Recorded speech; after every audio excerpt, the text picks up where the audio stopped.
Down చేసుకోవాలి. డబ్బులు మరి టికెట్ కొంటారు కాబట్టి ప్లేయర్ పోవాలి, ముందరికి వెళ్ళండి.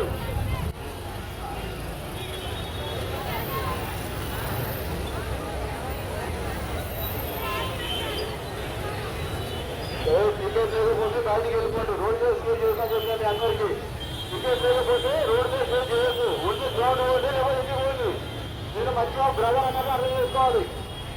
రోడ్ మీద స్టే చేసి డ్యాన్స్ ఆడుతున్నా చెప్పా, నువ్వు డ్యాన్స్ ఆడుతున్నా మరి. ఏ బాబు అలా మేడం గారు బ్రదర్ పోతే